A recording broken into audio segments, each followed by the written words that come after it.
Every year around this time there will be some Rolex leaks that I think look too awful to be true, and every year I am wrong and they end up being authentic. Last year, when those blurry images of the land dweller were making the rounds, I thought it seemed so implausible it wasn't worth covering. The images were so bad. So for 2026, I am not going to ignore these leaks. I'm going to treat them like it could be real. With the images we've seen so far, there are 3 big headlines. For 1, the Yacht-Master II is returning. 2, the Albino or Albino variant of the Daytona. And 3, new stone dial day dates.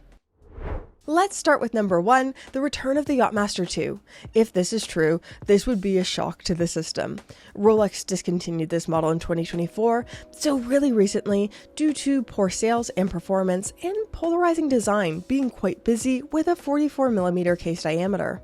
It made a lot of sense to me when the Yacht-Master II left the catalog, but if these leaks are to be believed, maybe it's coming back? Looking at the images, this is a full refresh with a sleeker, more modern feeling dial layout, so the 10-minute regatta timer functions are thinner, spanning around the outside of the dial on what seems to be a raised inner chapter ring. I really like how sleek the regatta functions are. It's a clean and creative way to display this information, and it reminds me of the Sky Dweller a bit in how the annual calendar functions are modern, tucked away, and not as busy as this functionality usually is. The sub-seconds remain at 6 o'clock. I really like the color combinations in these leaks, so blue and white and red. It feels very clean and nautical without being clinical.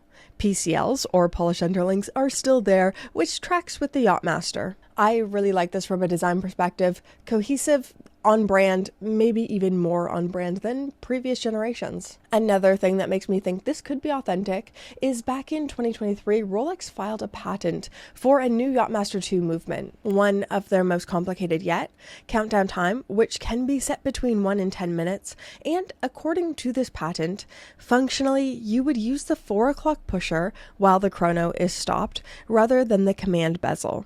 And flyback functions remain, as in the previous model, but only if you engage the 4 o'clock pusher while the chronograph is running. That's the long short of it, and my understanding. If you want to learn more, I will link the source down below in the description. If this is real, my next question would be sizing. Are we still doing large and in charge, 44mm? And would there be scope to expand materials, like using RLX titanium? I think this, in titanium, would be a huge hit. In the States particularly, I feel like Americans would like this. Moving on, let's look at this Daytona. There is a monochromatic, white or silver toned dial, taking away the high contrast of the Panda configuration, which we currently have. Right out the gate, this reminds me of the reference 116509 Meteorite, low contrast, light feeling, or even the 116509 in blue, 18 karat white gold, or even the current catalog 126595 Ever Rose Gold, diamonds, still low contrast look, which leads me to think if this leak is real, precious metal white gold would probably be what it is.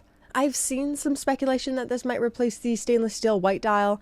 I don't see that happening. For me, low contrast Daytona equals precious metal, but who knows? Sometimes Rolex just makes stuff up as they go along. There is no hard and fast rules all the time, so who knows? Every year, Rolex updates a few Daytonas, discontinues a few, so it all seems very in keeping with the status quo and not a crazy suggestion. If you spend as much time on the forums as I do, you have no doubt seen this photo, and I strongly believe it is fake. At first I thought it seemed real and believable. It didn't seem like anything too crazy until I was further inspecting the image, and it's the blue glow under the date cyclops.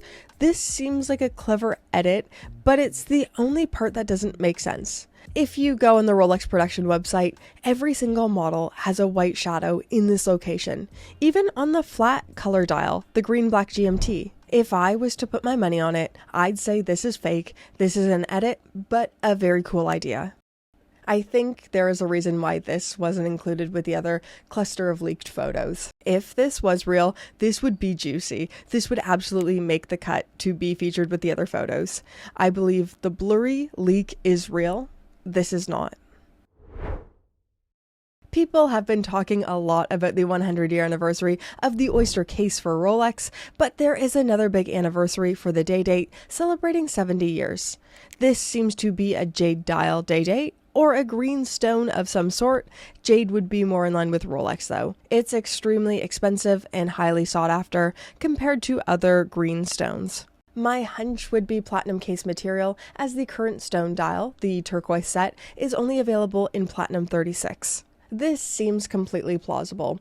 Rolex leans heavy into the green, it's a big anniversary year, and each year they make subtle tweaks and changes to the day date collection. The day date is such a weird one. It is one of the icons of the brands, but I'd imagine most people watching this don't own one. Or even if they had £40,000 to spend on a watch, they probably wouldn't choose a day date. But still, I think we all have a soft spot for this watch. I think if spending £40,000 felt like nothing to me, I would get the day date.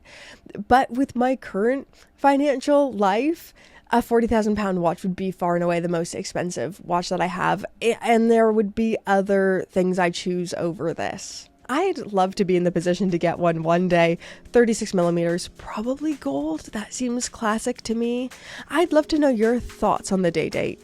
Do you own one? Would you want one? Let me know. But for right now, I think that's all I have to say about these leaks. Did I miss something big? Did something else catch your eye? Let me know. This is my favorite time of the year. I think I like speculating more than I actually like knowing the answers. It's just a time where imagination can run wild, we get excited, come out with some crazy theories. Thank you so much for your viewership, and thank you to the Pope Tier patrons. Get their names on the screen.